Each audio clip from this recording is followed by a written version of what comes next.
Afternoon or good evening, everyone.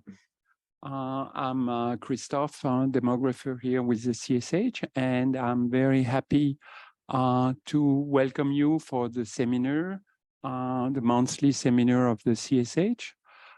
This evening, we are delighted to have Professor Mary John presenting her latest book. Or is it the latest? Maybe you published one after that, huh? Yes, an edited volume. That's before. That was before. Okay, so that's really your latest book, which is with us, and we are going to circulate it on child marriage. So Mary sent me her bio so that I won't miss anything, but I need my specs. So Mary was with the Center for Women's Development Studies. She joined in 2006 and or earlier even, and she was director for 6 years of the CWDS. And before that, she was with GNU at GNU and deputy director of the Women's Study Program.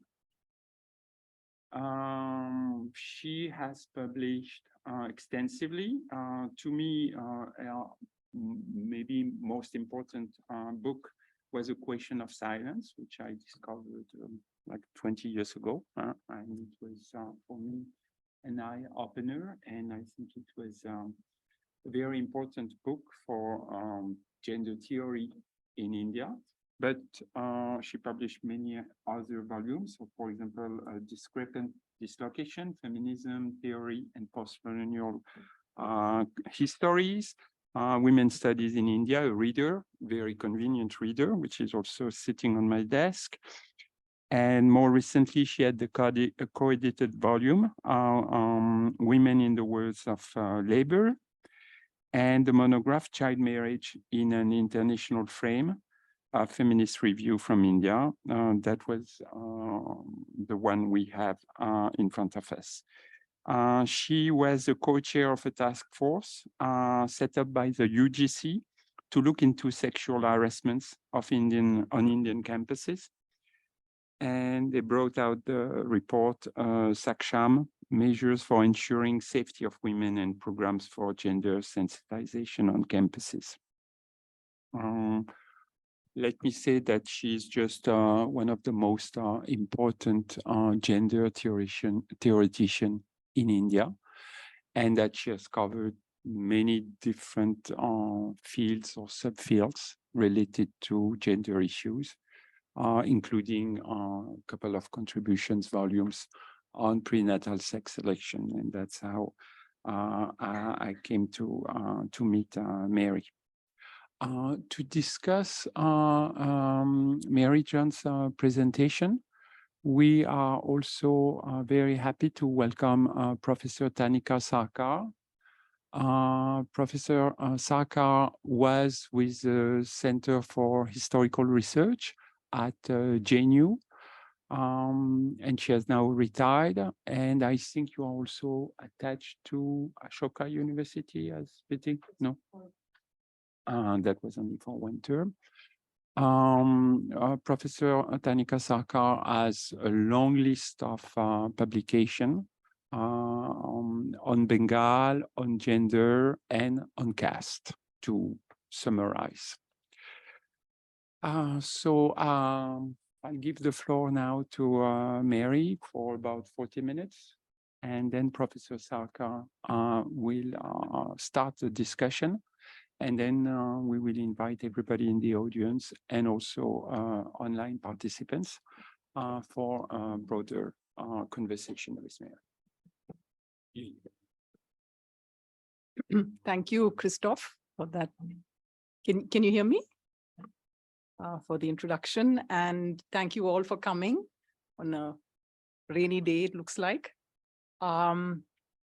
I'm very grateful to CSH, to Odilon and everyone who's involved in organizing the book discussion series here.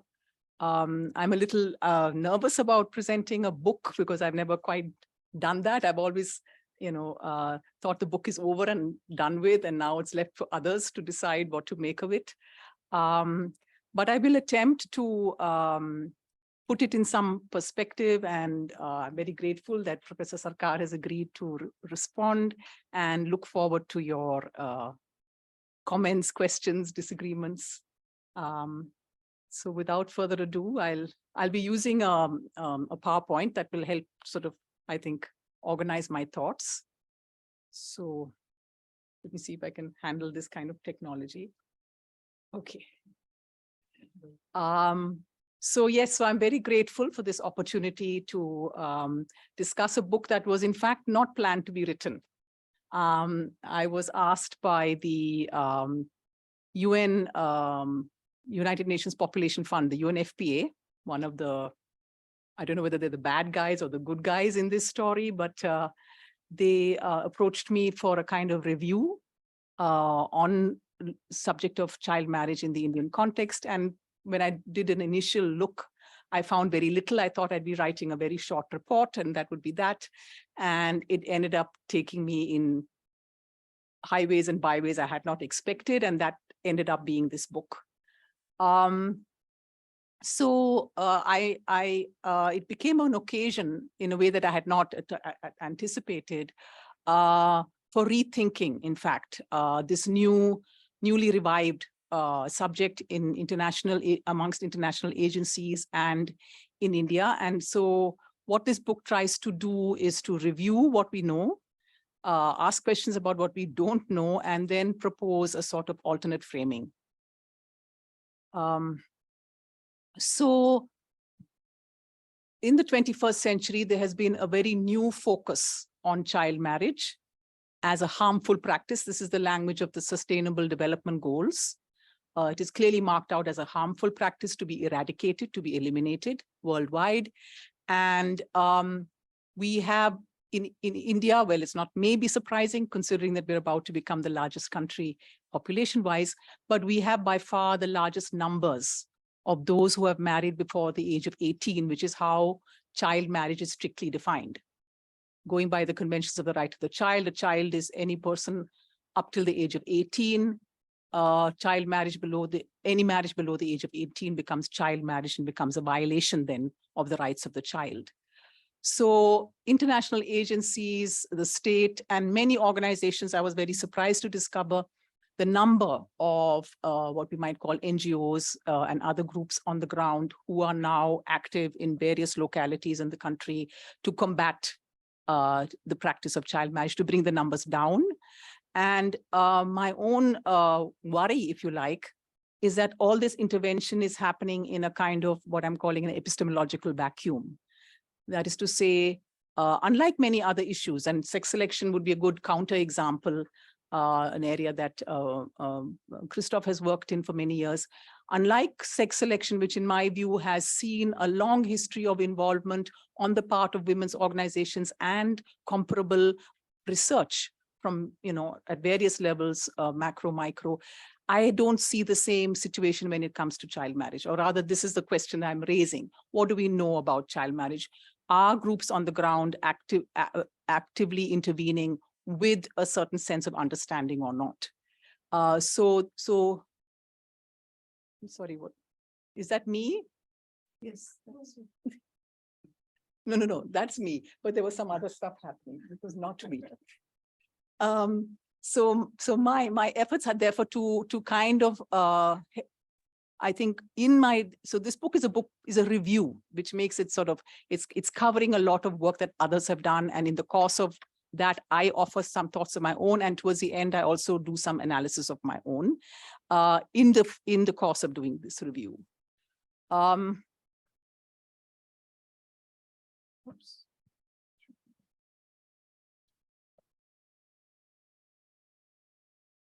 See, I need the man.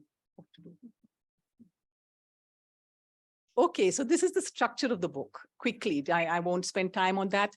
There are 4 chapters. There's a historical Indian history section that runs roughly from 1800 to the end of the last century, 2000. There's a chapter that goes elsewhere, if you like, into concepts around what is marriage, the child, the girl. I then have a chapter on law, policy, and demography, coming back to the Indian context. Biscuit का जरा packet देना मुझको.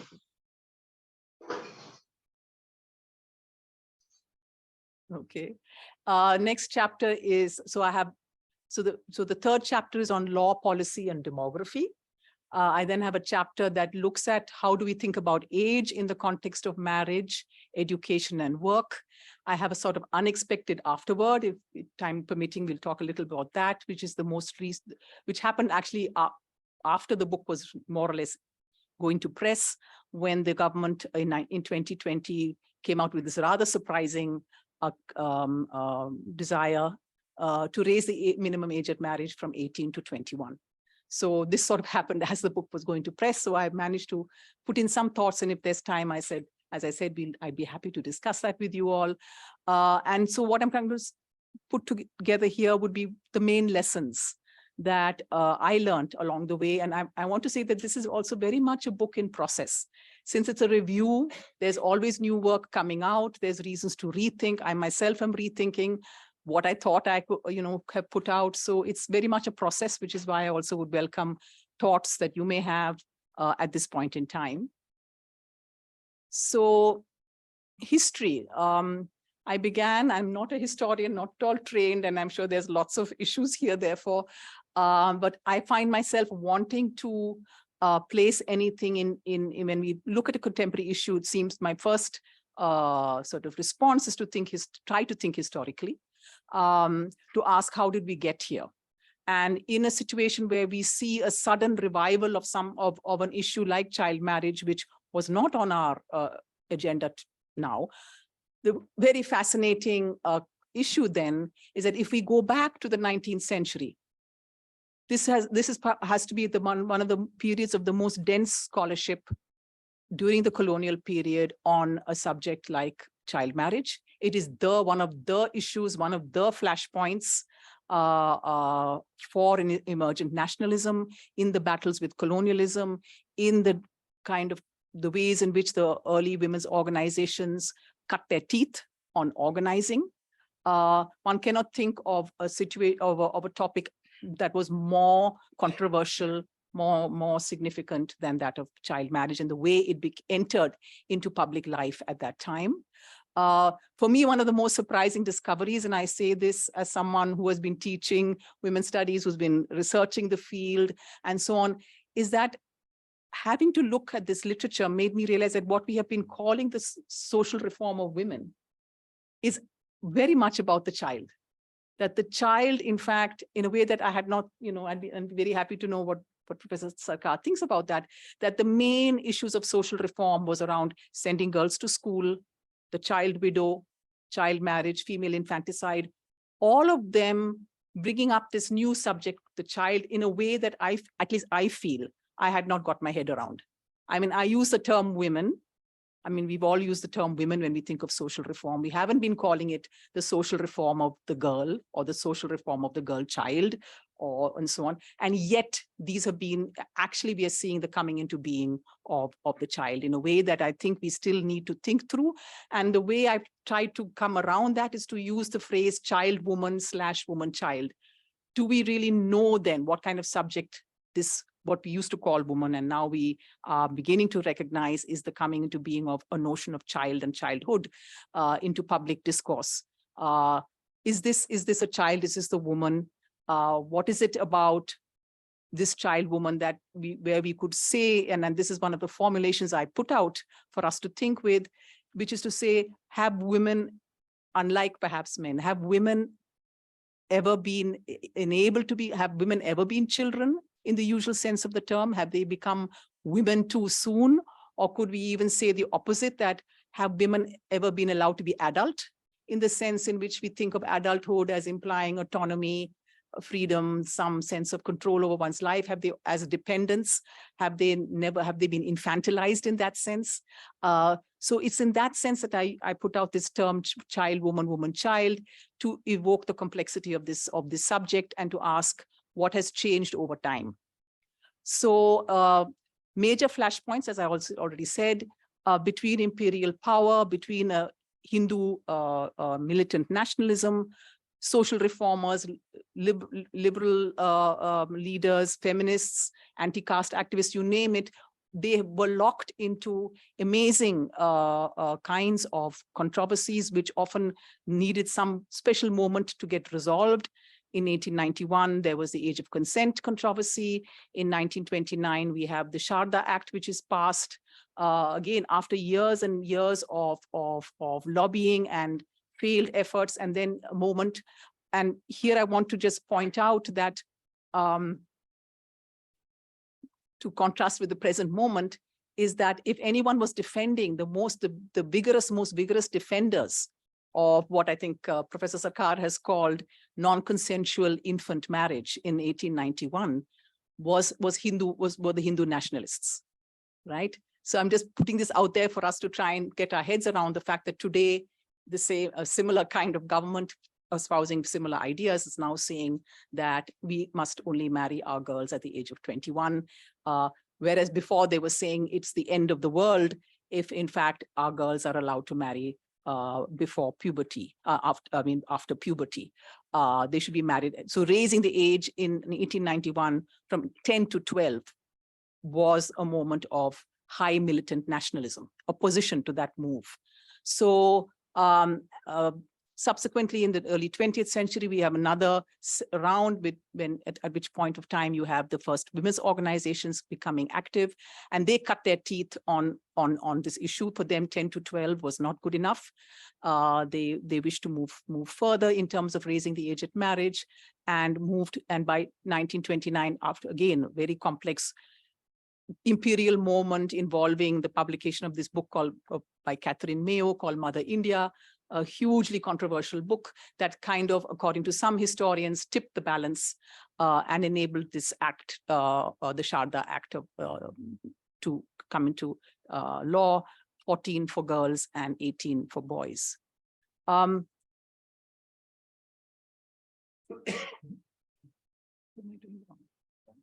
Yeah. So in contrast to this moment of extreme turbulence, high visibility, when we move forward after the 1930s, 40s, and into independence, it seems as though it just disappears. Child marriage disappears from the agenda, from its pivotal phase. I can mention briefly the Towards Equality report, which was the UN report produced in 1975 for the UN Year of Women by a group of social scientists, became very famous for its findings, its shocking findings. But, child marriage figures for maybe 2 pages in the entire report. It's there, mentioned, it's mentioned with great sympathy as an issue, but it doesn't, in fact, the Uniform Civil Code gets much more attention in that report as an absolute necessity. Other chapters on sex ratios, on political representation get much more space compared. This is a sort of a small minor issue. Right after the national emergency, that is 1978, age at marriage is raised from what it was at the time of independence. It becomes 18 for women and 21 for men. And it's a non-issue.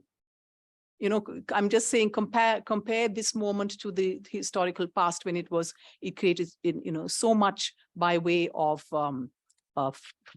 tumult, so much by way of controversy, not a ripple when it came to raising the age to 18 and 21, and the objects and reasons in the CMRA, the way in which the law was posed, was to say very, very explicitly, it's a very short kind of paragraph. It simply says we need to control our population.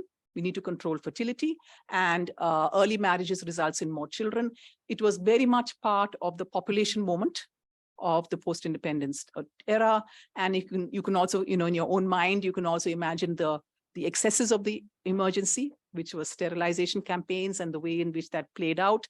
My own sense is that this was then a very safe way in which to push the population agenda through curbing, raising the age at marriage. In a larger sense, when I try to make sense in the end of that chapter 1, when I try to sort of think through how do we understand this longue durée, the 19th century into the late 20th century, what has shifted? How do we account for the intensity of the past compared to this sort of lack of interest, if you like, in the present?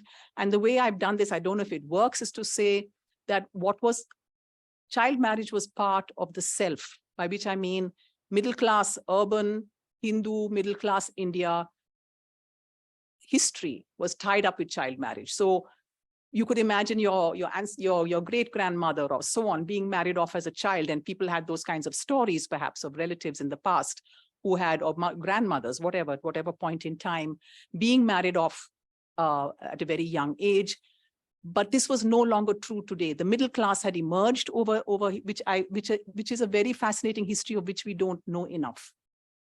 How did this middle class emerge as it did? In what point in time did young marriages no longer make sense to this class? How did young women of this middle class emerge into education and higher education such that they became quote unquote adult? Why is this story not a big story? Why is it not something that we pause over? Why did it not create its own turbulence as far as we know it? I have not seen it. And child marriage then becomes the problem of others. It shifts into a development frame, a poverty frame, the frame of the rural poor, the backward regions, the minorities, the Muslims, the lower castes. So it's no longer our question. That's one way of marking this incredible history, is to say that it moves from being that of the question of the self to that of the other, and no longer then, that's one way of thinking about it, no longer has any larger consequences for this class of person. And in ways I need to understand better, it also does not seem to have a major place in the revived women's movement of the 1970s and 80s. In fact, there are two, I don't want to spend too long. Towards the end of this chapter, I mentioned two moments, two cases. One is the Amina case. I don't know how many of you, this was in 1990. This was, the drama sort of took place in the old city of Hyderabad, where a young girl, probably we don't know exactly what her age was, probably 11 or 12 years old, was married off to a Saudi Arabian sheikh who was probably 60. And this was part of the new Gulf kind of relationships where people were looking for connections. It also included the fact that she was from a very poor family with too many daughters, and here was a father hoping to get a good amount of money through this marriage, maybe connections to the Gulf for other members of the family. It became a cause célèbre because and I won't go into too many details, but the flight attendant on the flight from Hyderabad to Delhi noticed this young girl crying next to an older man, discovered what it was. It became it was in its own time a big issue. I think a movie has been made out of it. At some point it collapsed. The girl goes simply, the man jumps bail, manages to get back to Saudi Arabia. She goes back to her family. So it was a moment, but it was seen as the problem of the old city of Hyderabad and its depredations and its problems and its relations to the Gulf.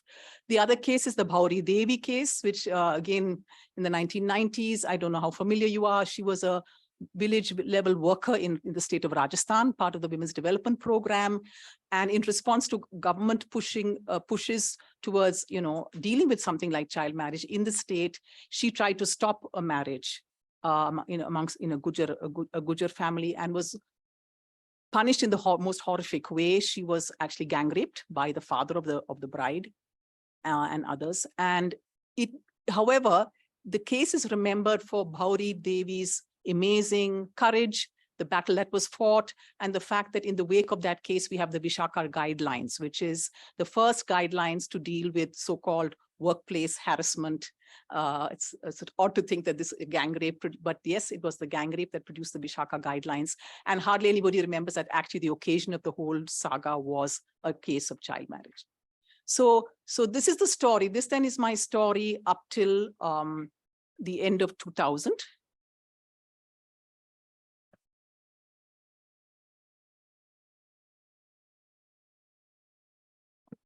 Why am I doing this wrong?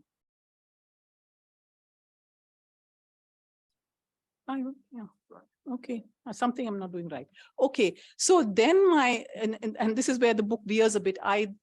Having sort of set the tone in terms of this historical kind of setting, I then ask myself how unique, because it is if you look at the history, it's a profound story in which child marriage figures so deeply and then no longer seems to. How unique is this story? Is this part of what makes India what it is?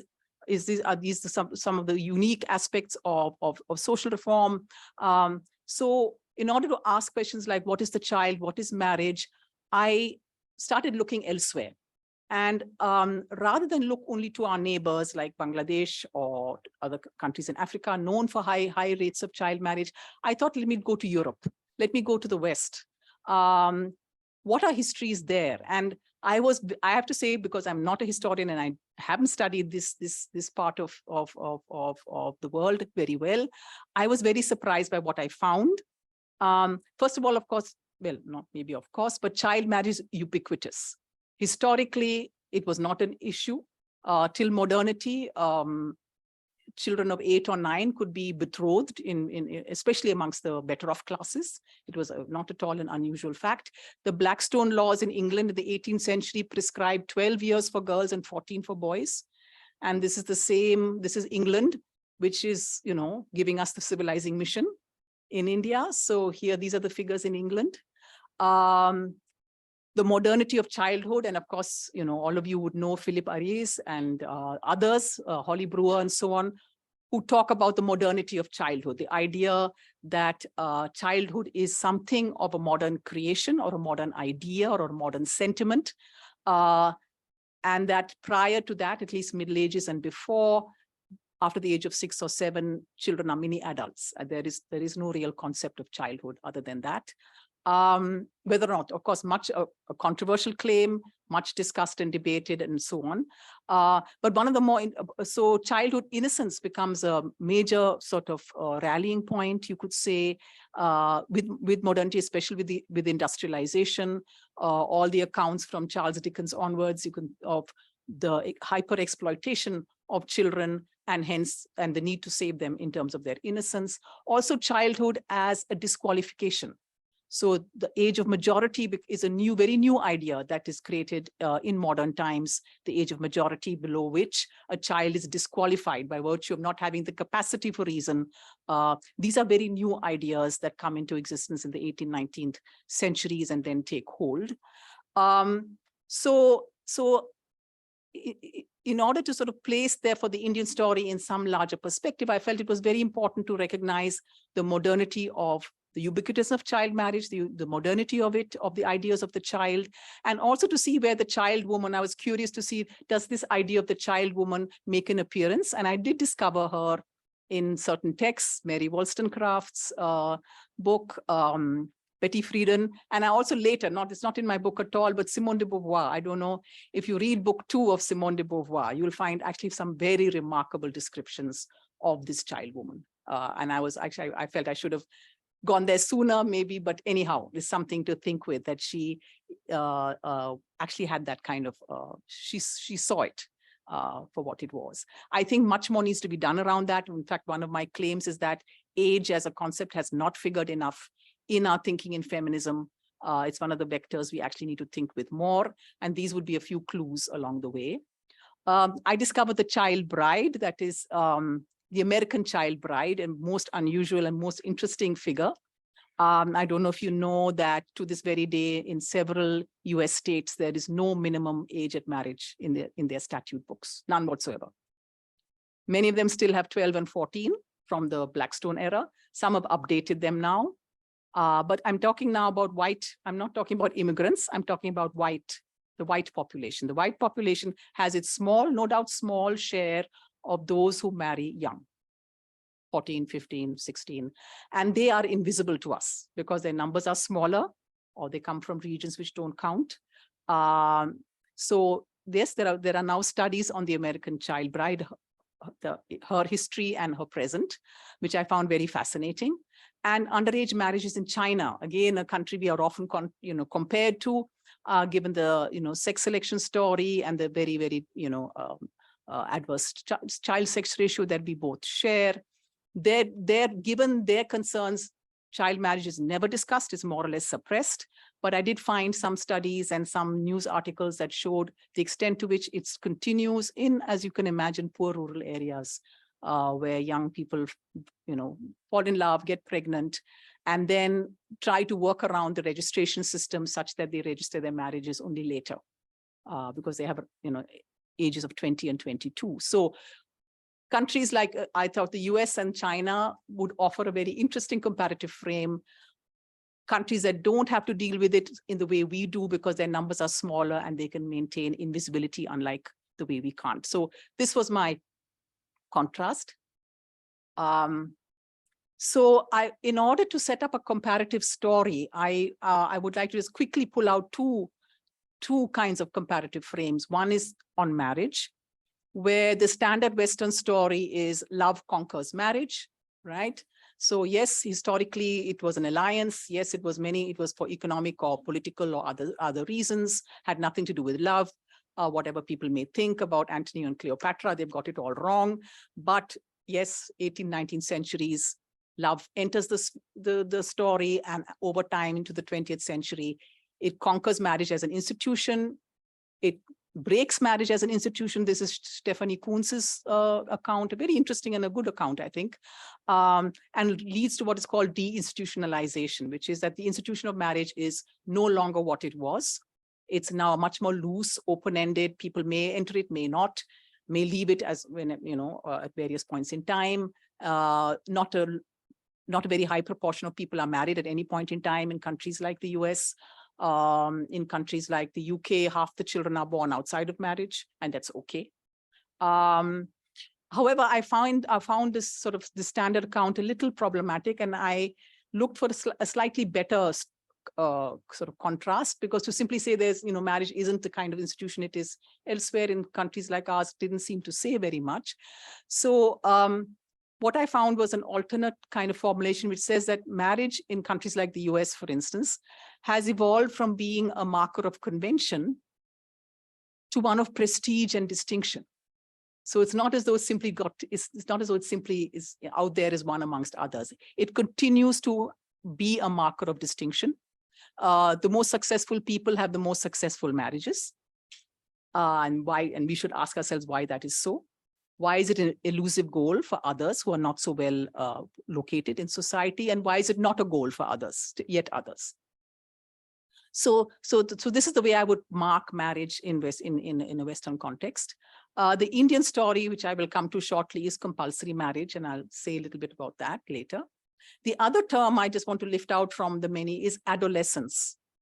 Not so much the child, but the adolescent, which is a 20th century concept, born in the early 20th century, initially a marker of deviance, a misfit category.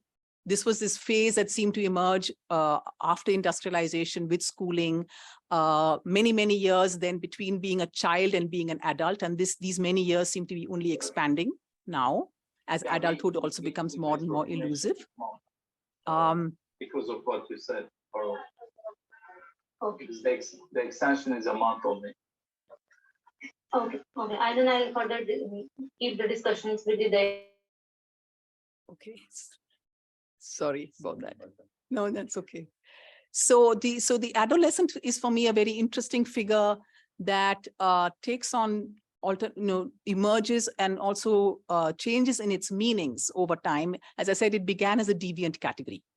The adolescent was a problem category requiring social control, social intervention, but it also then shifts in meanings and includes today a whole set of positive meanings. So adolescence is now the time of the greatest potential. It's the one that, in psychology and developmental theory now should be taken on board as the time of when inputs matter the most, if in terms of what the future may hold.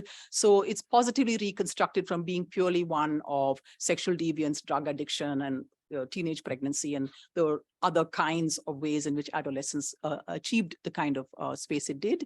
And in India, so by way of comparison, India, I would say it's an emergent category. It's one we have not done so. We need to get our heads around it. It's become the latest developmental category.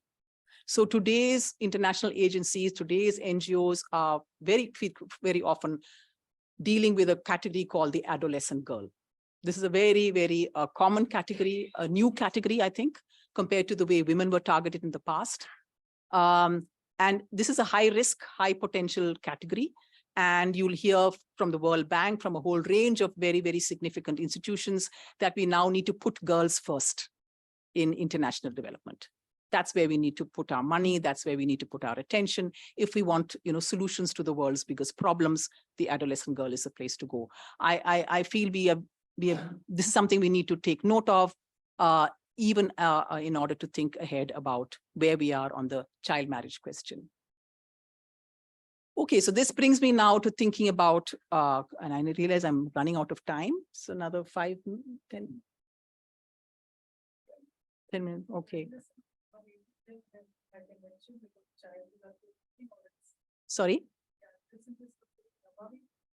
We don't see the adolescent is one of those more vague figures.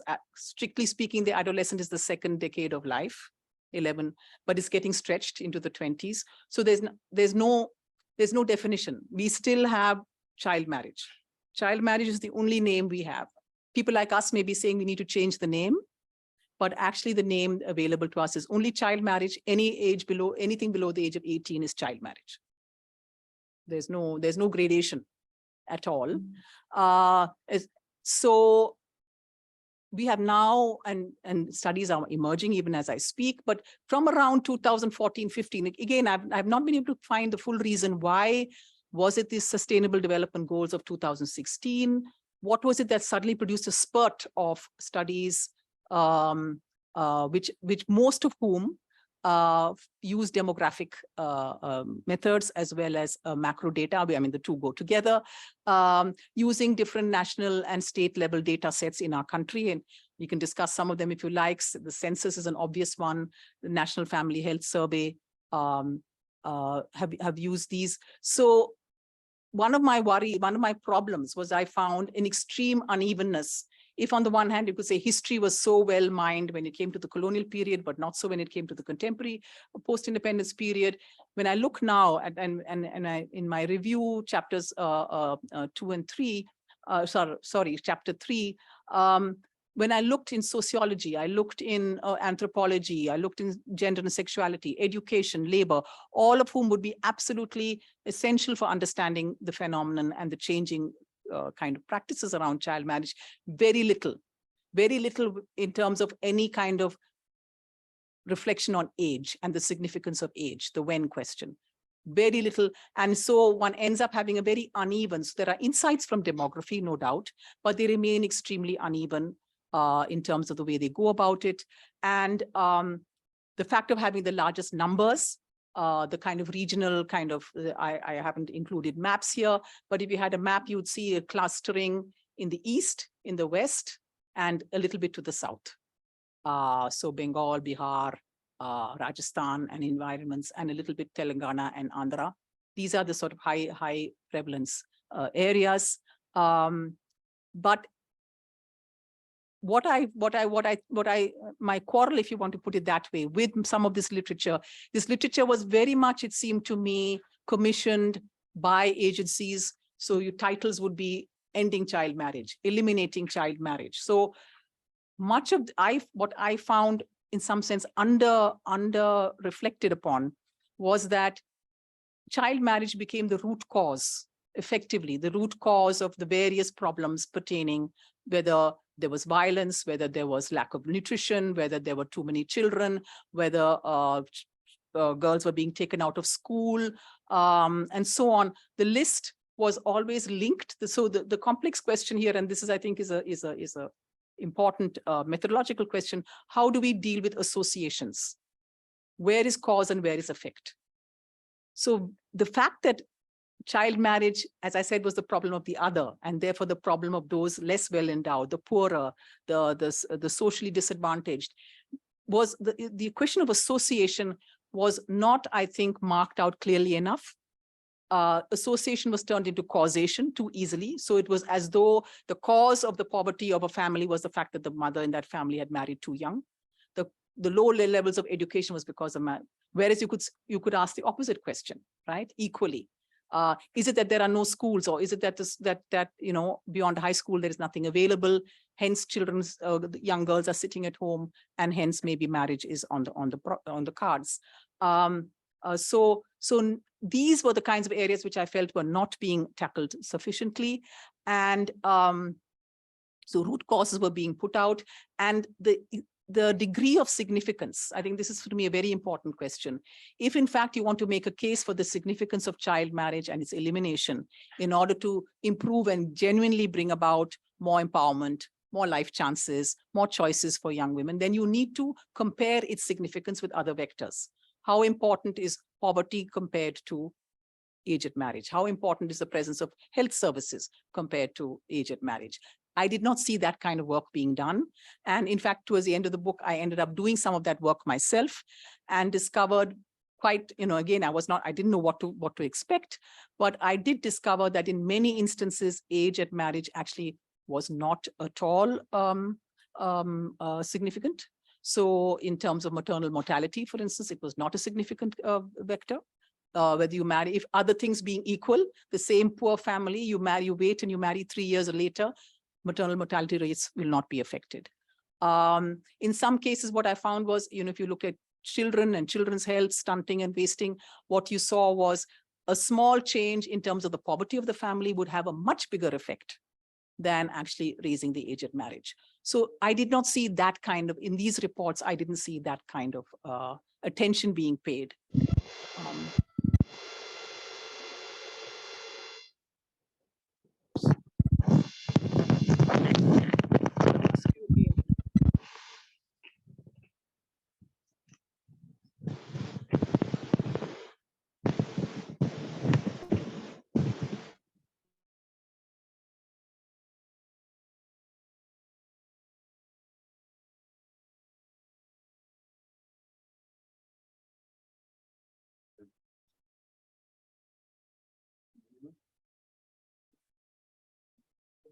Maybe the battery is low.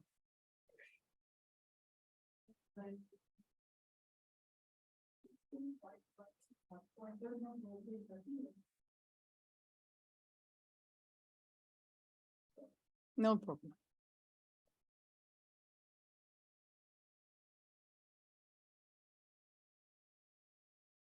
Okay. So this brings me now to the last part, which is my dissatisfaction with this way of thinking led me to say that we need to rethink the problem, the harm of child marriage.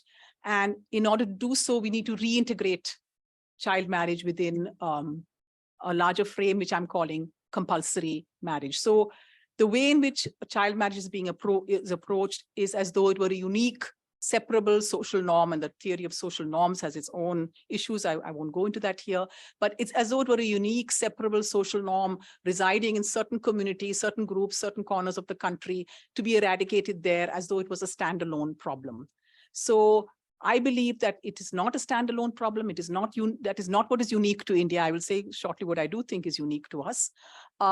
Marriage as an institution and hierarchical needs to be brought within, or rather child marriage needs to be brought within marriage as an institution.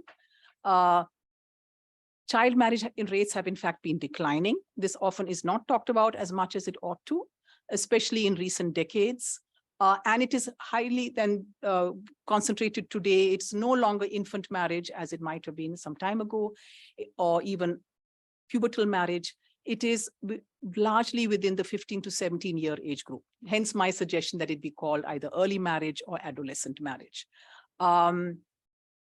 So this is what I feel needs to be integrated within what I'm calling the compulsory marriage for a better understanding. So elementary structures of compulsory marriage, if I may call them that. Not to be confused, because when we use the term compulsory, it evokes the notion of force. It's a much more capacious, multi-layered concept. by which I mean many different aspects, which is it's a very almost an overloaded institution in our country. Near universality of marriage, lifelong, divorce still negligible. It encompasses both arranged and so-called love marriages, including non-normative ones. We the newspapers now are full of the question of whether or not our parliament will allow non-normative marriage. So that's in front of us right now.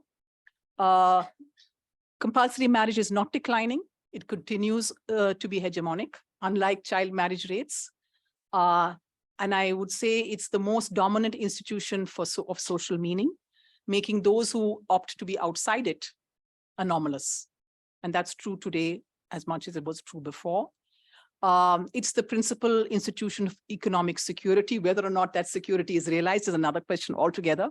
But it is, in fact, its single most important is economic, which requires in very complex ways the supply of enormous dowries in most contexts. So women have to bring their economic security with them into this institution, sometimes not once, but even over time. It has a very pervasive gender division of labor. It's the site of sexual respectability, which does not mean that sex is not happening outside marriage. I think it's plenty of it is happening outside marriage, but it continues to be stigmatized. There is no other space. There is no, maybe except for a few bubbles amongst some of us, there is no space for that kind of sexual activity outside marriage. It is the only institution, and I want to emphasize this because I think this is one of the unique aspects of society in India. It is the only institution for bringing a pregnancy to term and having children. So other parts of the world, there are a good significant number of people, and not just the poor and the homeless, who have children outside marriage. But this is not conceivable in India. Sex outside is conceivable, but not having a child. Caste and community continues to be absolutely essential in the reproduction of marriage to this very day.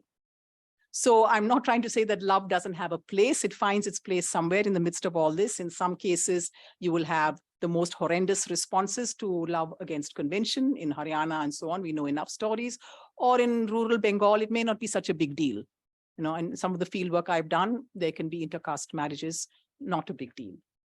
In certain cities, you may run away, but people come around. So what I want to say is that what is unique to India is not the practice of child marriage, but that of compulsory marriage, which continues to flourish in all its amazing variety and monotony, updating itself. So we have shadi.com. We have many, many ways in which the marriage market is updating itself, but it continues to be as hegemonic as it ever was. So what do we make of this? I propose at the end of the book a few ideas around that, which are paradoxical. There are certain very paradoxical aspects to our to women's status in a country like ours. One of which is the massive expansion in educational access. So on the one hand, we have near parity in mainstream undergraduate education. If you come close to any university or college, you'll suddenly see large numbers of women. You won't see them anywhere else. So massive entry to the point of parity in education, upwards to higher education, but which has not gone hand in hand, or rather which has gone hand in hand with declining rates of employment. So this is a very paradoxical. You don't find this anywhere else. Usually increasing education means increasing opportunities and entry into the job market. In our case, from low levels of employment, we're having decline in the last 20 years. And so this in my mind, there have been some discussions around this, but nobody has put these two developments hand in hand with marriage development. And so we're declining, yes, child marriage is declining, but so is but greater reliance on marriage as an institution in economic terms, and ongoing dependency on marriage, therefore, for economic viability. So marriage is a when question, right? And this is how I think we need to bring the others, so-called others, back into our story. The so-called self may be part of a marriage market that happens later because of career or because of education, but the others have to seek out marriage timings that will work for the conditions of disadvantage in which they find themselves economically and socially. So for them, waiting for the so-called right age of marriage may mean that they're outside their marriage market altogether. So in other words, when I see all the claims being made about how delaying age at marriage is going to lead to greater empowerment, greater freedom, more control, a lot of those claims are actually quite openly false. There are no shortcuts to realizing that greater empowerment, and delaying age at marriage won't get there. I think I'll stop here. And if we want to discuss, I had these two examples of the raising the age of 18 to 21 and the crackdown in Assam, but maybe we can have that in the form of a discussion, because I see it's almost 6 o'clock and I'd like to get inputs. So. Okay, thank you, Mary. And now I will request Professor Sarkar to offer comments.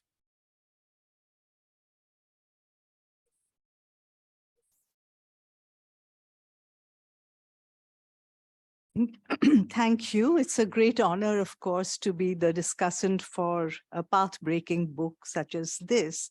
And I thank CSH and Professor Mary John for the privilege.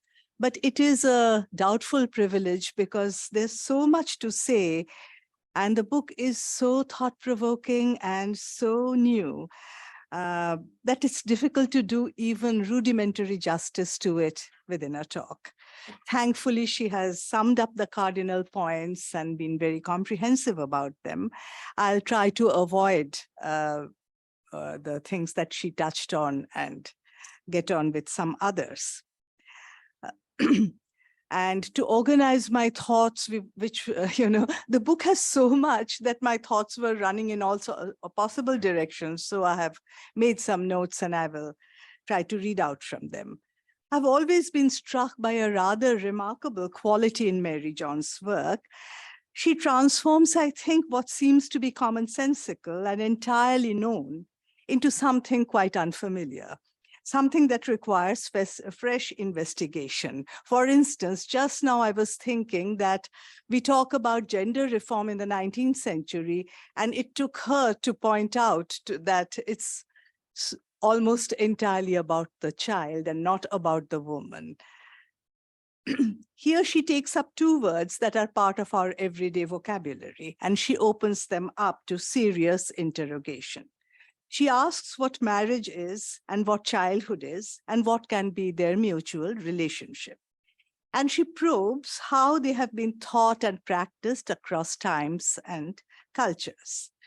She coins the term woman-child, child-woman to underline the ambiguities in the word that the word contains, that the age-sex system that she refers to contains. And I won't go into that, but it's a very important anomaly that she has pointed out. If the woman is can the woman ever be thought of as an adult? And can there be a female childhood? I mean, these two contradictory things. Fixing a precise chronological age is a typically modern concern, which had produced a related compulsion to define exactly the different stages of life. In early 19th century India, the colonial state began to ask Indian indigenous authorities, who is the female child? How long will she remain a child? When does she grow into maturity? The context then was the immolation of child widows, the child sati. From mid-century, as Mary pointed out, acrimonious controversies about child marriage exploded into furious agitations about the laws that were proposed. As she shows, the issue of child marriage has troubled reformers, Indian and global policymakers, and feminists for almost 2 centuries. Concerns reached a crescendo with the Age of Consent Act when sex with wives below 12 was prohibited. The law created pandemonium among the Hindu orthodoxy. And the Child Marriage Restraint Act of 1929 followed in the next century, when 14, as she said, became the minimum marriageable age for girls. It was always the girls' marriageable age that was the issue, not the young man's or the boys. I don't think that the Child Marriage Restraint Act, for reasons she touched on, became such a tremendous issue when around the time of the passage of the act. There was some agitation before, but at the time when the act was passed, Catherine Mayo's book had created so much embarrassment that the men, the Indian men in the legislature more or less gave in on the issue. The issue has reemerged powerfully in very recent times as the central government begins deliberations about further raising the minimum age to 21 for girls. So girls of, or young women of 20, 19 are to be called children. I mean, who are we teaching in our universities and so on, and who are voting? And as certain state governments formulate draconian steps to penalize people for early marriage. The book, therefore, couldn't have been more timely. It addresses an urgent and disturbing public and political concern. Mary John has meticulously tracked the tortuous history of child marriage-related laws and controversies. And alongside, she has also tracked the fluctuations in interest levels around these issues. I was startled to read that our early feminists in their celebrated Towards Equality report of 1974-5 had said nothing much about child marriage. I hadn't actually noticed that myself when I read it. Nor did Mathura's age become an issue when her rape created a feminist furor in 1972. And when the landmark marriage law of 1978 was enacted, raising the age of marriage to 18, quite a sharp rise, there was hardly a stir, as Mary shows. A feminist report on gender practices from West Bengal in the 1990s also ignored child marriage, even though West Bengal still has a very low age of marriage for girls. Nor was there significant agitation, I think, when the Prevention of Child Sexual Offence Act was passed. I don't know how we ignored that, which criminalized even consensual sex with girls under 18 as rape. At the same time, it relaxed the age limit in marriages because it defined sex with wives under 15 alone as rape. So on one hand, the age of marriage for girls had been raised to 18. On the other hand, you know, a wife can be, you can have sex with your wife if she's above 15. And the anomaly becomes deeper because the Criminal Law Amendment Act of 2013 excluded marital rape from criminality. So if the wife is below 15 or even above 15, it is not rape. There is then a dizzying 180-degree turnaround between 1891, when the minimum age of consent for wives was raised to 12, scandalizing vast segments of Hindus, as she said, and 1978, when marriage and non-marital sexual activity were legally permitted only from a very high age, from the very high age of 18. Clearly, then, the compass has moved away radically from the protection of child wives from rape within non-consensual marriages to a relative prohibition of adult sexual desire, while allowing at the same time husbands full sexual control over wives. If the age of marriage is now raised to 21, then the duration of parental control over their offspring will be expanded much further.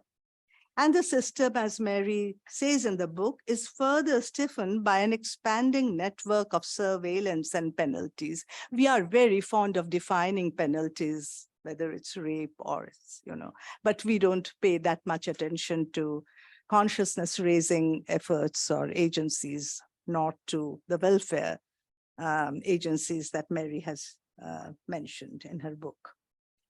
Mary John says how more recently adolescence has become an independent category in studies of marriage. She talked about it, so I won't go into the into that. But I have one point to make. She calls it a Western concept, but there's a lot about the adolescent state, koishor, and its relationship, especially with male sexuality directed towards adolescent girls. Krishna's Radha was a Kishori, an adolescent girl herself. And it's really in Sanskrit and vernacular literature. A great contribution of the book, am I running out of time? Is its global comparative frame, which very few, if any, South Asian feminist scholar has gone into. Throwing the single arc of child marriage across the globe, she makes some very counterintuitive disclosures.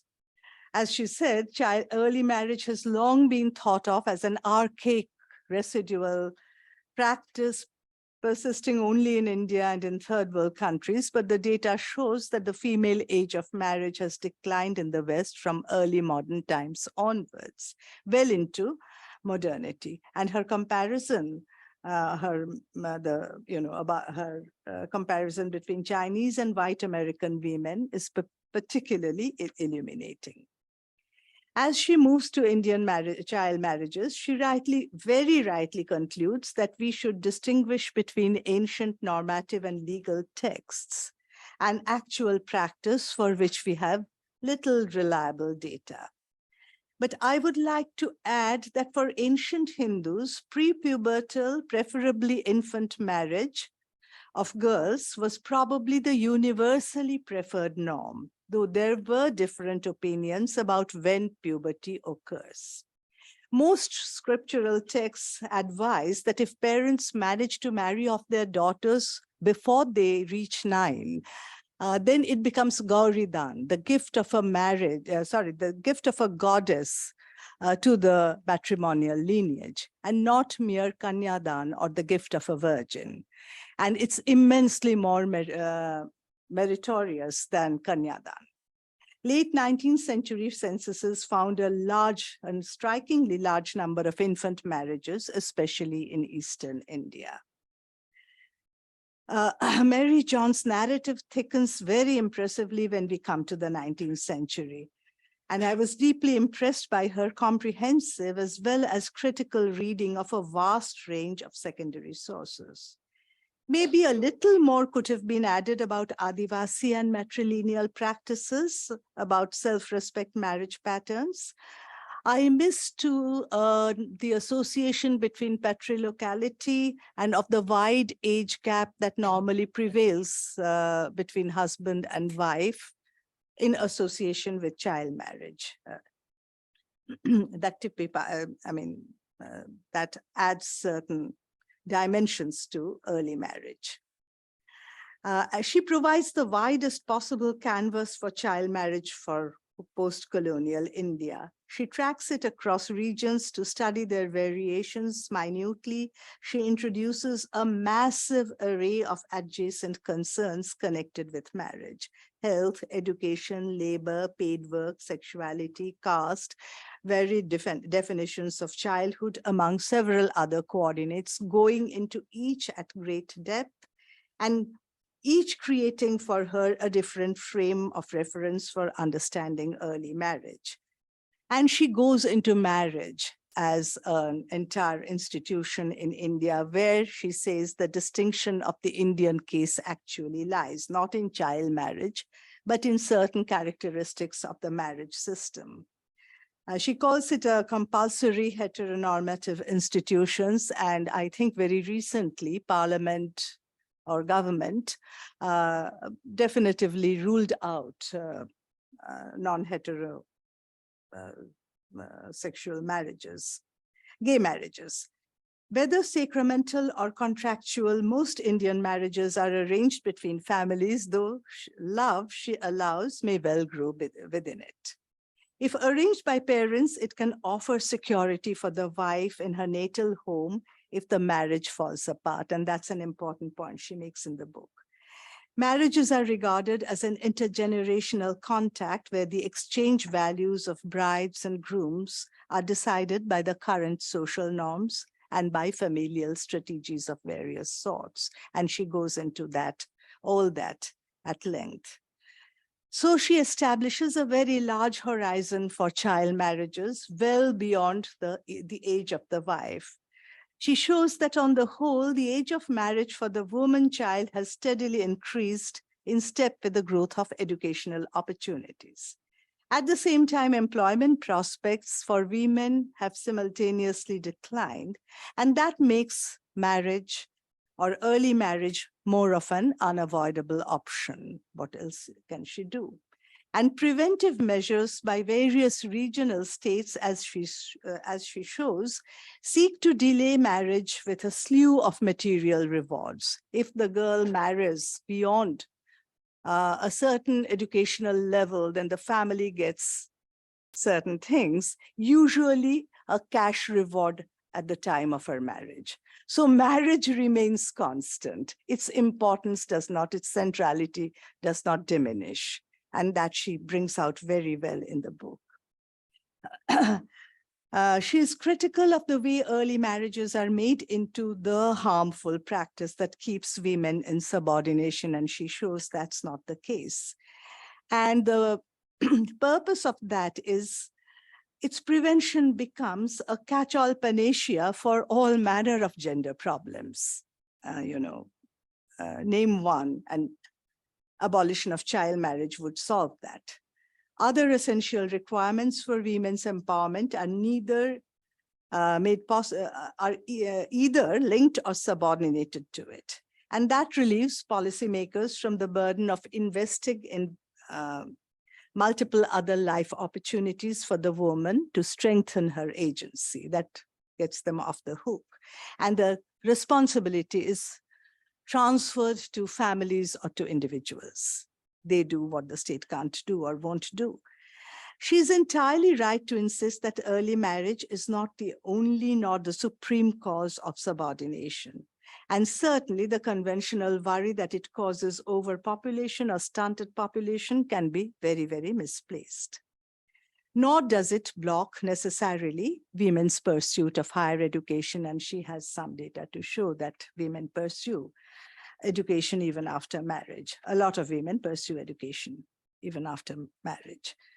A striking feature of the book is its comprehensive, probing, and critical literature survey for each chapter, book by book, covering sociological and anthropological scholarship, as well as the findings of governmental, non-governmental, and international agencies. And she provides succinct and clear content summaries, even as she very interestingly problematizes their methods and their conclusions. Provocatively, she points at a feminist double bind, which is quite interesting. On one hand, we criticize modern, especially colonial representations of women as victims, a ploy that we think infantilizes women. On the other hand, we bemoan their lost or stolen childhood, and the two often go together unconsciously without noticing the contradiction. May I ask her how she chooses to resolve the conundrum? She also, I think it's very useful, demonstrates very convincingly that gender is never a standalone affair. It is implicated in many different regimes of power, which in their turn are implicated in gender.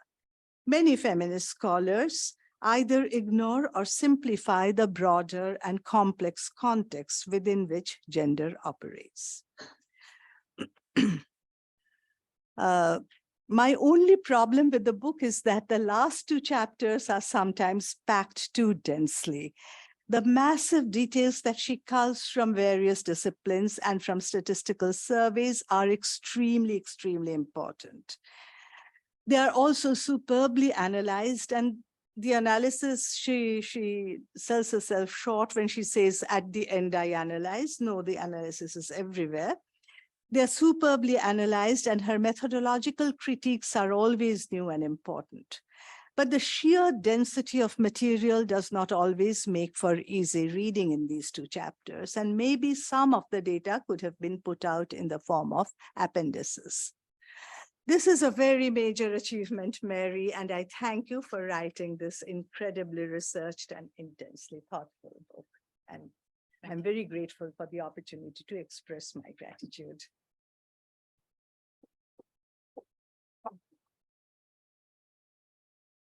Yeah. So I take on, let me think about some of the questions you raised. Very useful. So the discussion is open to everyone. If you are online, please raise your arm. Otherwise, so Stephanie, to start with. Okay, Stephanie, please. Thank you very much, Mary and Tanika, for this great presentation and discussion. I have actually two questions. The first one is, Mary, you briefly told us that child marriage today is located in different places in India, the East, the West, and the South. So. And so I was wondering whether you could tell us, what comes out of this localization, what kind of hypothesis or perhaps even, solid explanations come out of this localization in terms of the factors of child marriage. And the second question relates to what, if I understand correctly, you see as the problem with the notion of child marriage as being the name of a moral aversion based on different expectations of what a woman's life should be. If I understand you correctly, and this is a very messy way of putting it, but feminists on the one side, Hindu nationalists on the other side have different expectations of what a woman's life should be, but the notion of child marriage is being used by both to kind of criticize this practice. And this leads me to the question, which is, in the problem of compulsory marriage, which seems a much better notion, of course, how do you locate consent, not only from a legal perspective, but from a psychological perspective? And I ask this question because I have in mind the French situation where post-Me Too, consent has been the object of much debates, not about marriage, but about the couple relationships, more generally, very often out of marriage. I was wondering because in arranged marriage, we all know a lot of people around us who have gone through an arranged marriage, and the stories they tell us do suggest that there was consent. So how do you locate this issue of consent within arranged marriage? And what was the place of perhaps sexuality studies in the literature that you used to criticize, the notion of child marriage, replace it with compulsory marriage? Because in the French context, by comparison, I think the sexuality studies, the sociological studies about the life of adolescents and their, emerging sexual practices shows that the heterosexual couple is very much a goal shared with a very large population of teenagers in France. And so the problem becomes really then consent in the psychological sense. I'm sorry, this is very messy. I'm thinking aloud, but I hope you can make something of it. There is any further question at this point? I have an observation, which is maybe in your presentation and also in your chapter, there is something that you should have stressed maybe more, is the Western tradition of non-marriage, because that would be a way also for you to contrast, to emphasize the typical dimension that of compulsory marriage found mostly in South Asia, but also in parts of Africa, that runs directly against an alternative system in Western countries.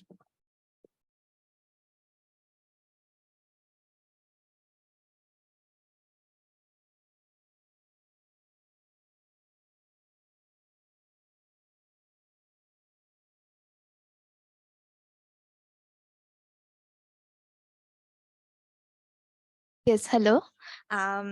Thank you for bringing such important points. I was thinking of something. I was thinking of the notion of purity because you brought in age as a category, and you were also talking about adolescence, and you were saying that how we do not know. There's not a clear mark on where does adolescence start and where does it end. And also because Sarkar ma'am also brought in this idea of Gauri Dan. So I was thinking, say, like in a country where we have this Kumari Pujas, where the girl is worshipped because of purity. What do you think the notion of purity comes in understanding these things? That like as soon as she gets her period, she is no more pure, and now we need to get rid of her. Do you think that kind of thinking comes into play when we are especially talking about age as a category in questions about child marriage? Where do you think the notion of purity comes in? Yes. So I should thank Tonika for your real.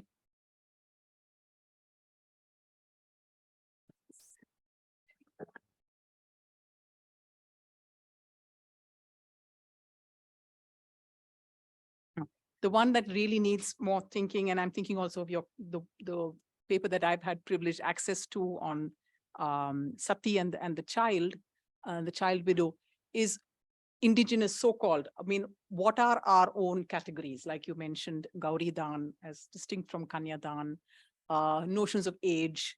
After all, in a country like ours, the moment of birth, at least for in certain many Hindu castes, is so significant that it requires astrology and so on. So so on the one hand, we have such a very sharp notion of the time and the significance of birth, yet it does not seem to translate. And this is where I need to think or need to read and understand better actual age. So the moment of birth is hugely significant, but how old one is at a given point in time does not seem to carry consequent significance. So we need to rethink, I think, what are the categories of significance? And what you say about, and this maybe ties up with, historically, you could say the Indian story was of pre-pubertal. That was the whole idea of 8 or 9. Of course, there are many theories. Again, what is 8 or 9? There are some fascinating, I only delve into it very briefly in the book, on histories of puberty. We have to imagine that anything you name, including so-called biological facts, have a history.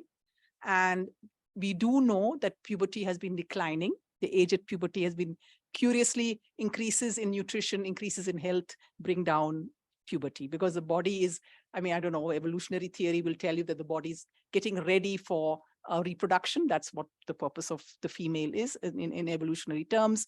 Historically, when you didn't have, and many populations did not have access to health, or, I mean, well, health, forget health, even nutrition, puberty could be as late as 17. I mean, the body, when the body decides in some sense, or when. So these are very interesting questions. What is puberty? What is when an ancient text says 8 or 9, what should we make of? I would love to understand those better. But clearly there is a significance to a very young age for the Hindu father to gain in status in the family.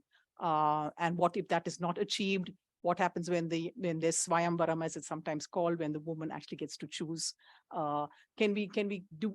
And my plea would be to the historians who are, I am not one, to give us those accounts. I think we need, insofar as we have simply said woman in our stories, including of the so-called great and ancient past, we need a much more differentiated story, and what would be the sources for giving us that sources. So purity, purity was connected not just to puberty, but also to sexual activity. How has that changed over time? To my mind, the most interesting story is if historically and for a long time, puberty was such a significant marker that a woman was adult. The moment puberty struck, that's the end of childhood. That's adulthood. That is no longer true for increasingly large numbers of women in India today. How did that shift happen? Right? That would be an interesting story to tell. You know, what is it, class 6 or class 7, young girls have their first periods. What does that mean today compared to all the anthropological accounts we might have had of an earlier time? What are parents doing today when that happens? What are the new strictures when it cannot translate into marriage as it might have in the past for this class of person? what are the kinds of surveillance? What are the mechanisms that enter? What are the new senses of self that young girls then acquire? And I don't think we have accounts of that. And I think that would be very interesting if we did have those. Stephanie, you had so many important questions. I'm not sure. You were asking about historically, how was it that the Hindu nationalists and the reformers and feminists and so on were in positions of opposition?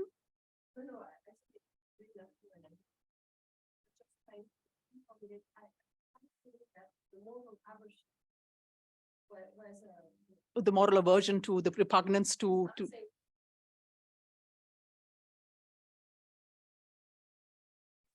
marriage. Yes. No, and it's a new term, right? Bal vivaha, or whatever would have been the Bengali words. These were neoplasms. I mean, these were new words. Because marriage was, the idea that marriage was child marriage was not an issue, right? You didn't have to call it you have to call it that to name a problem, right? So these are names that are created. So your question is, when and how does that aversion? I think those are historical moments that are interesting, when in fact, something that seems to go without saying before is seen as a problem, because in fact, and maybe that's where we need to rethink. Perhaps there were ways in which families thought that their daughters were being married off as children, quote unquote. When and how did that become something that you could say, something you could write about, something that you could fight over, as distinct from something you maybe just sang a song about it, at the end of the day. I think that would be very interesting to think, how do some of those experiences translate then into a public problem, a recognized problem? And for whom does it become an issue? Because at some point it becomes an issue for men as well, because men, the reforming men, also want to have companionate wives, literate wives, and so on. So men not marrying, this was a big deal that men, a genuine reformer should be willing to marry a child widow, right? Wasn't that a very significant, and educate her as part of their reforming zeal? And they were marked down. Many of them actually married very young, including Gandhi, married very young women. So to what extent were they living up to their principles or not? These were all major issues. Consent is one of the most complex. I cannot think of a more, and I have shied away from it. I have not got my handle on it. What will standard literature say? Children are not capable of consent. Children do not have the capacity, and that was the history of the creation of the idea of reason. This was very much modern political philosophy, the capacity for reason, an arbitrary, if you like, ages, and then age of majority, age of minority, disqualification. So in medieval times, a child of 4 could write a will. A child of 6 could hang for a felony. That becomes impossible with the creation of the child as a disqualification from adulthood.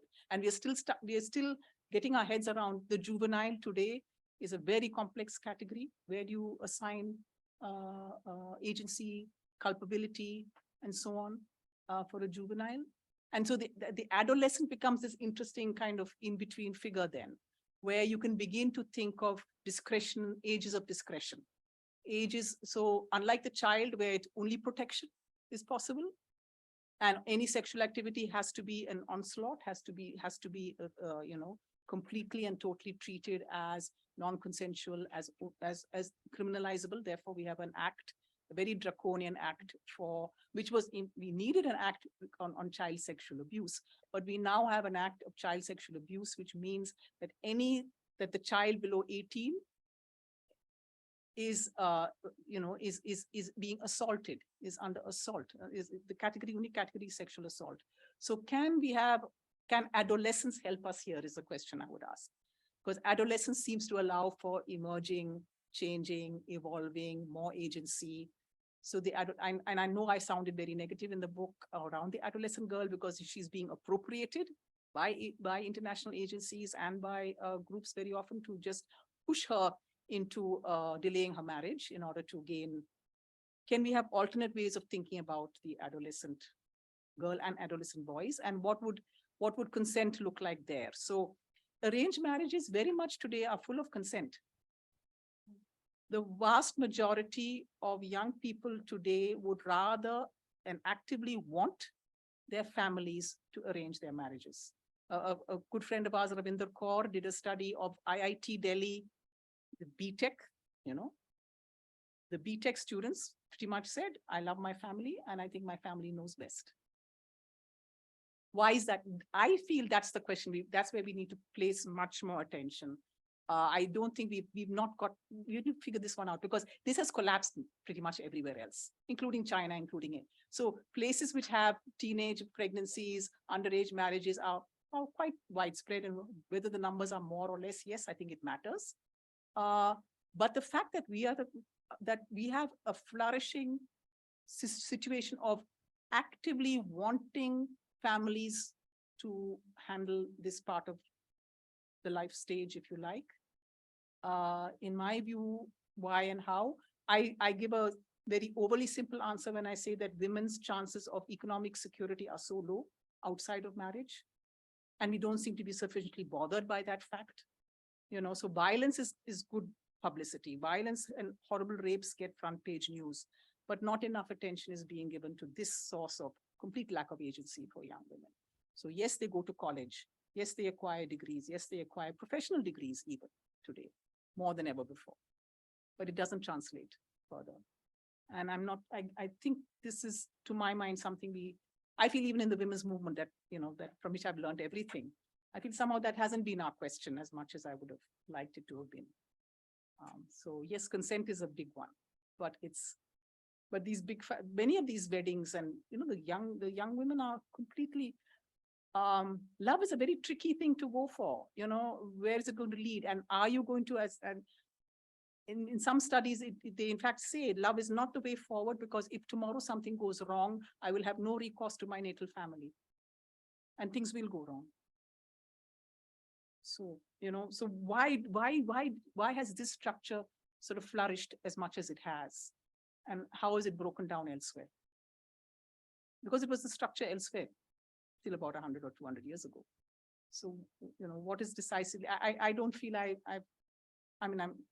be looking to people to help me out here, actually.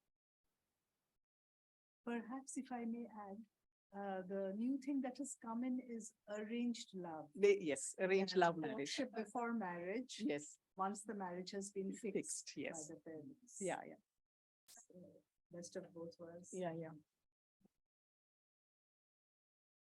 First of all, thanks a lot for very thought-provoking presentation, and I'd love to read the book, and lots of things are buzzing in my head. So, but I just want to ask a somewhat maybe basic question. Listening to you, I was just wondering, does age at all assume any significance in your framework? And I'm thinking also because, it has played a big role in all the laws, right? Whether defining the childhood as 18, sexual consent, within marriage, outside marriage, etc.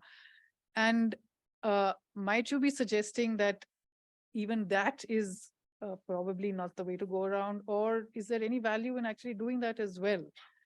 And, from less an academic, but more a kind of activist perspective, there could be arguments that it does benefit the girl child, girl, woman, girl in some way to have, some kind of maybe legal recourse if she doesn't want to marry in a compulsory framework at a certain age, or et cetera, continue to be in college or go to college and, all the rest of it. So how do you sort of place that in a way that that age is a complete construction all the way down, and that you can have children who are smarter than adults. What are we talking about? I'm not sure I would quite agree with that, but I would need resources I think we need resources to be able to ask ourselves what, if in fact it's not the end all and be all as being made out, and the legal ways are the most problematic of them all, but would we have alternate resources other than legal ones? Developmental, psychological, social, ideas of, I don't know, is there something called growing up at all? What if we were to subject all of these to further, examination and come up with, without throwing out the baby with the bathwater, perhaps? So I'm not one of those constructionists who think there's nothing there. There are people, in fact, there's an interesting book by Ishita Pandey on the history of, I think, the age of consent and the Sharda Act of 1929. She seems to almost say that it's a complete, concoction, and we should. So I'm not sure that I'm convinced by that way of thinking. After all, but what would be an alternate? Again, we need an alternate way of what is the, do we accumulate a certain understanding? Do we know more as we get older? Is there a reason to wait? Is there not a reason to wait? I feel we need to start opening that out, because it's too easy to simply chuck it. I think that would not be the way forward. But on the other hand, I have been more concerned about wanting to de-emphasize the false kind of centrality that it has occupied. And in a way that's very empty, because it's just chronological after all, right?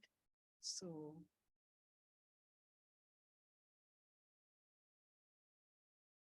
Any other question? Yeah, Scotty.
Endogamy, and it goes down, as you say, it's not just caste in some large sense, but in a very, very highly specified subcaste of a particular region. My question is, we should ask further, why is it so actively reproducing itself, right? Rather than to just assume automatically that it does so, as though it were a sort of independent kind of variable that just went on. I think and I think, again, the contrast has to be done very carefully. When we say elsewhere, they marry whom they like, not quite. They will marry from their own group, their own status, usually a classmate, high school, university, fairly dependable kinds of people who are in your own world. In other words, it's not, it's not the whatever fairy tale stories, the Cinderella, no, almost never. So there are patterns elsewhere. Race, all the other ways in which societies are segregated continue to operate. However, we have a much more minute and much more, it seems as though, much more intricate marriage market than elsewhere. And maybe there are sections, the so-called casteless sections are the English-speaking, who behave a little more maybe like their counterparts elsewhere, where you may, but which are then also pre-selected, largely pre-selected by work in terms of educational levels and so on, where we can fall in love, right? So why is caste reproducing itself in these ways? My answer to that is that it is the mechanism there and we are relying on it. So why are we relying on it? I would think that if we had a situation of where a mass of, as happened in many other contexts, whether China or elsewhere, where young women thought of themselves as educating themselves for a job, and that would be the space from which they would negotiate the world. That's not the way we are socialized. So if that were the way we were socialized, I wonder whether caste would reproduce itself in quite those ways, because we do see a loosening of caste precisely in certain contexts where you do see, like, factory workers, you see, like Tamil Nadu, you will see a little bit of loosening here or there, a few, but not too many, but or education. Again, very similar classmates and so on in education. So if more of that were happening, would that loosen the caste But because that is not there, because young women, even as they enter education as never before, cannot imagine a future or depend on a future on their own, they have to start thinking of all these kinds of questions. And then they would rather fall back on the mechanism that will ensure that they minimize their risks. And that is how caste, I think, becomes, and community and others continue to live on in the way they do. And again, I would say this is something we need to think about more, but I wouldn't see, because very often we get unsatisfactory answers, which say, oh, we're a traditional society, full stop. No, that is not a good answer, I think. There's some. Yeah. Boyshak? Thank you. Thank you for an excellent talk, and I look forward to reading the book as well. Again, stray, not very well formulated, but just a question. Since you're also tracking a historical trajectory, and there is a particular thing that you're looking at, which is also regarding the notion of contracting, whether it's in terms of sexual contracting, the question of consent, etc. And it just funneling it through the things that I kind of work on, think about, where a lot of literature on, I work on gambling and speculation in the colonial period. And a lot of the literature, or a lot of the concern was placed in terms of a paternalist care about the fact that women and children are being drawn into gambling dens. And since they are not contracting agents, since they aren't capable of making financial contracts, that's why they should be, that's why gambling should be acted upon. And then broadcast at a larger level, saying that are Indians ready to contract? Of course, not commercially, but when it comes to contract in terms of gambling. So given the fact that as agents, women as contracting agents also has a moving history now. And so I was thinking of something like, even like with the question of someone like Bateman, where she's talking about the sexual contract as something that disqualifies you from this social contract, or rather the absence of the social contract, which is already built into the social contract in a certain ways. But women are becoming more and more contracting agents, whether that's economically, you can even see it politically, that in these informal conversations, people say that, nowadays women don't listen to their husbands when it comes to voting, or they'll vote for who they want, etc. So does the notion of a woman contracting agent, because obviously the question of child woman plays upon this exact paradox as well.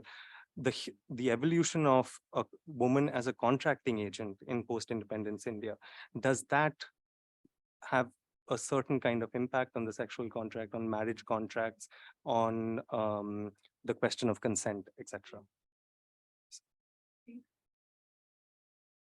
Really fascinating. My sense is that I'm sure much of that would be evolving, and that would take the form of it would be, however, deeply constrained by the fact of the marriage market being what it is, within which they would have to accommodate themselves. So consent within an arranged marriage, love marriage, maybe a honeymoon in Bali as distinct from, nowhere else. It would take various forms, but the marriage, the compulsory marriage structure has not been fundamentally shaken. Because otherwise the contracting agent ought to imply a single outside the familial mode, right? So, and in Carol Payton, that's also a very interesting comparison to think about, where she says that the social contract of men vis-a-vis the state has already presumed the fraternity of brothers vis-a-vis the family. So, yeah, that's very interesting. Very interesting. I have another question, and coming back to a notion that I think is really central to your book, and that maybe didn't come up so clearly in your presentation. That's compulsory marriage and female compulsory marriage, more than male compulsory marriage, because there is some amount of flexibility granted to men, and some avenues to escape a marriage for them. And so what is exactly this notion of compulsory marriage? is it a norm by any chance? Like one of these, not gender norms, but I would say family norm? Or do you see it as an independent notion, or do you see it as a result, the produce of other things, like, for example, lack of alternative lifestyle or forms of autonomy, that compulsory marriage is there because women are not expected to earn their living on their own and to be socially or economically autonomous? I would like to hear more about that notion that finally comes up pretty late in the book, you know, and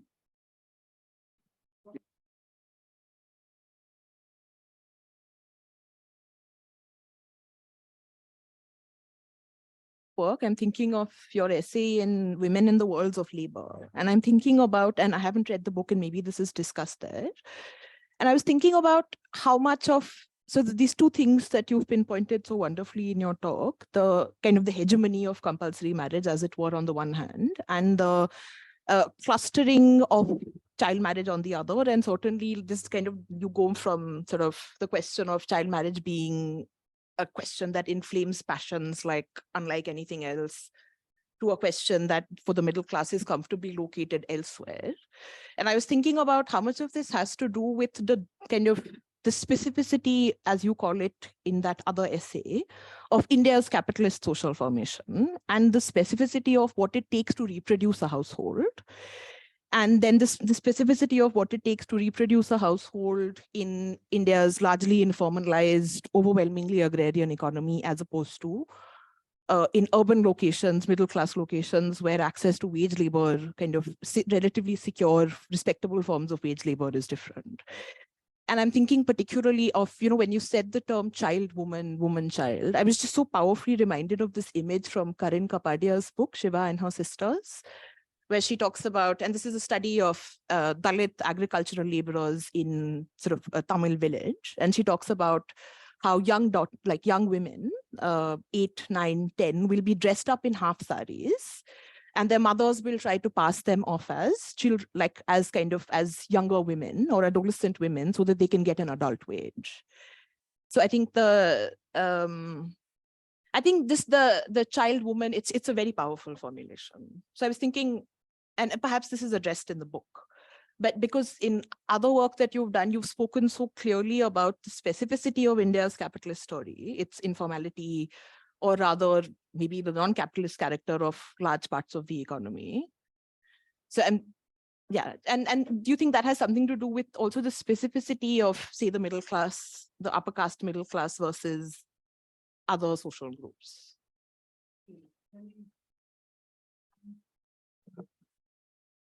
I don't like social norms.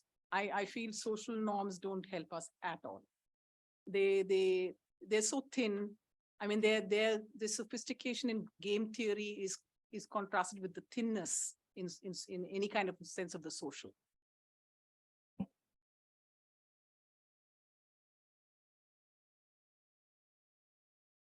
That work together or don't work together. So compulsory marriage, the question I would ask is, when and how does it reproduce itself or not? What are what confluence of forces are at work to make compulsory marriage continue to be hegemonic, rather than to say there is this social norm and there it is, and it's also very static, the social norm theory. It's simply, and it's mostly behavioral. It's like a set of behaviors, and that you need to change those behaviors. So I really find it very unattractive.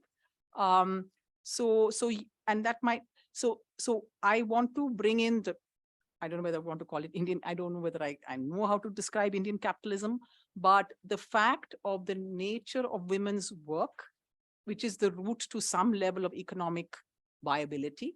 The fact that large parts of women's work in India continues to be highly exploitative in rural contexts, work by necessity, work that people would rather not do if they didn't have to do it.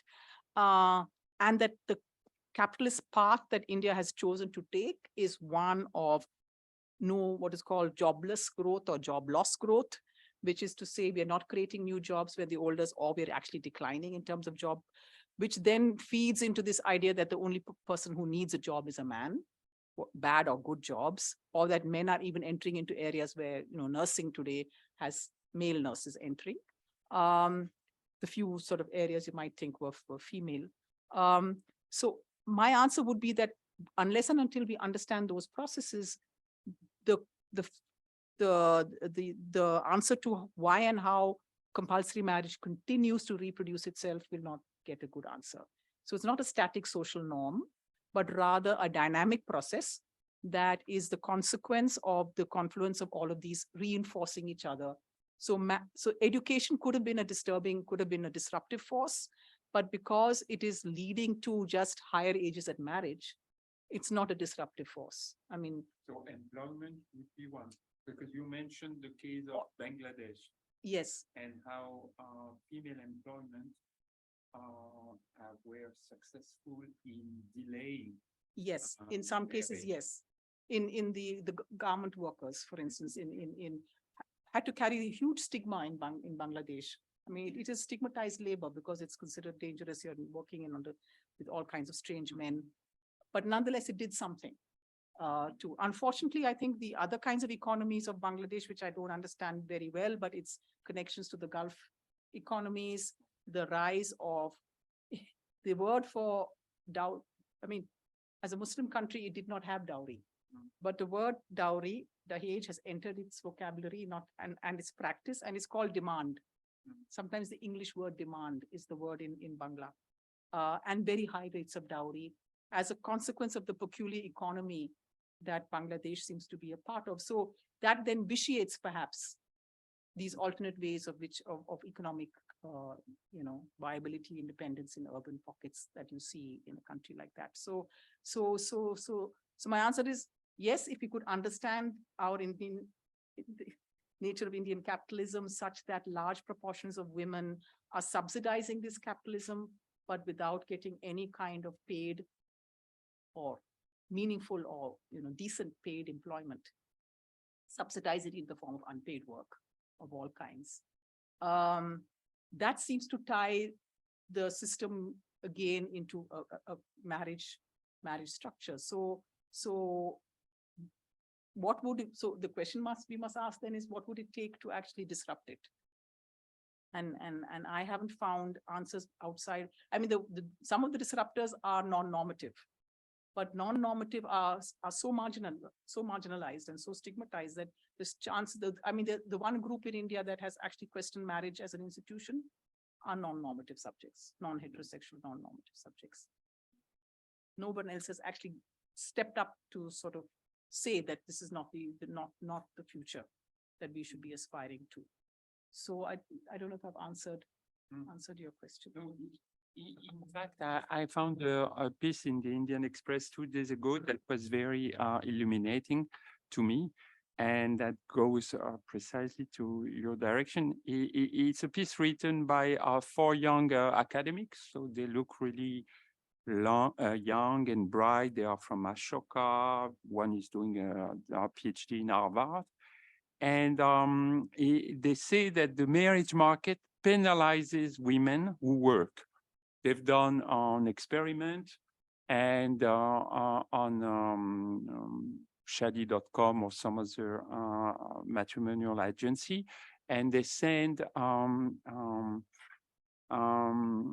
proposals from women who were either working or non-working, and they measure controlling for caste, age, or whatever, or education.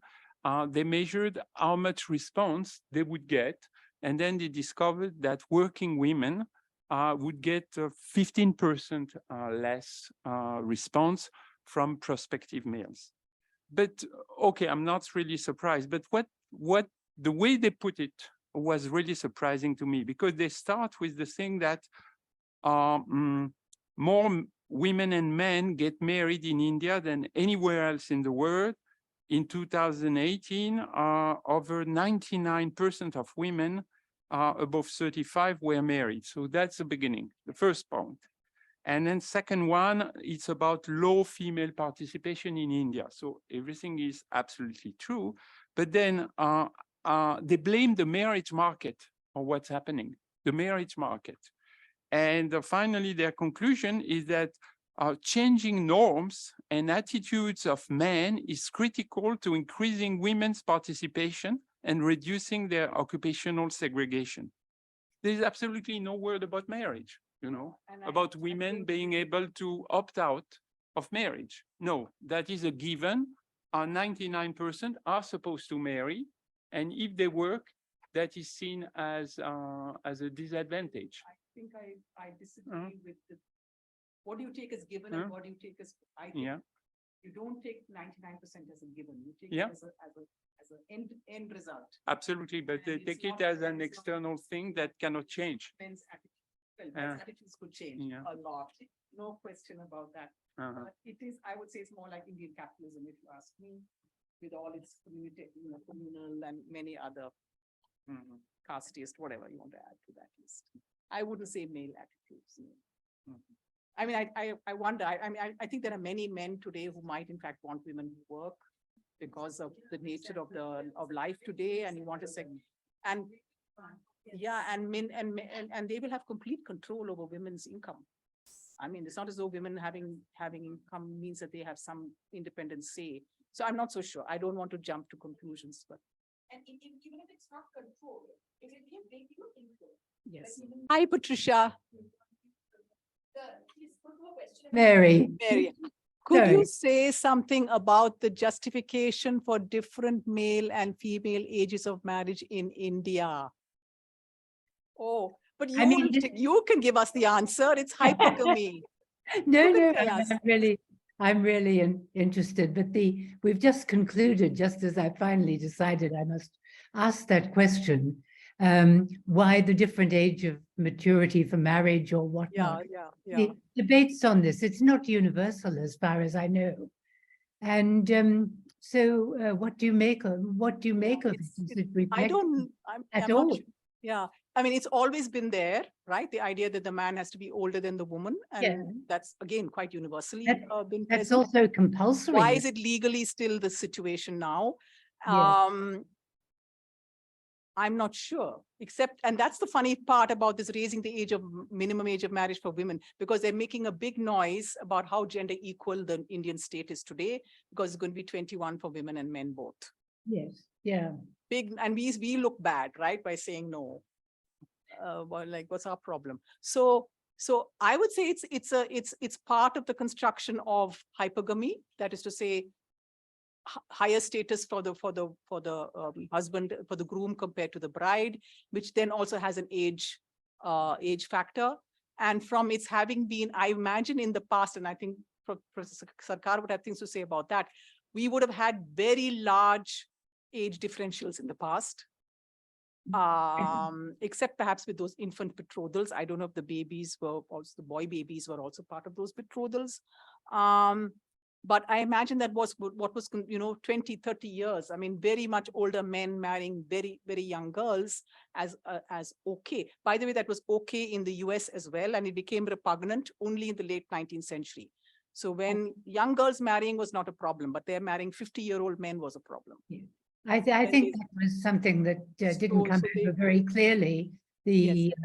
And not much explanation of age differentials in marriage as an institution. What does it mean? And why is there such a horror of sorry, my phone went off. Why is there such a horror of older women marrying younger men? I mean, what? Isn't that universal too? Well, then we're caught in a trap that we're talking about the singularity of some countries and the universality of other things. But it does bear thinking of. I think, and interrogating actually. I mean, even a matter of months can be a great question of embarrassment. Yeah. And I certainly never told my mother-in-law that my son had married a woman just a year older than himself. I thought we could keep that to ourselves. No, absolutely. I mean, it's the hypergamous story in these ways as well. Mm. Thanks, Patricia. Well, it was a wonderful running through of the book and commentary and so on. I think a very important occasion. Congratulations to the organizers and to Mary for, condensing such a huge amount of material into one book and then presenting it to us in just over an hour. Now, that's quite an achievement. And thank you so much for, taking us over that ground again. I'm really very happy. Thank you. Thank you, Patricia. So thank you for your participation. And once again, thank you to Professor Sarkar and to Mary John. Bye.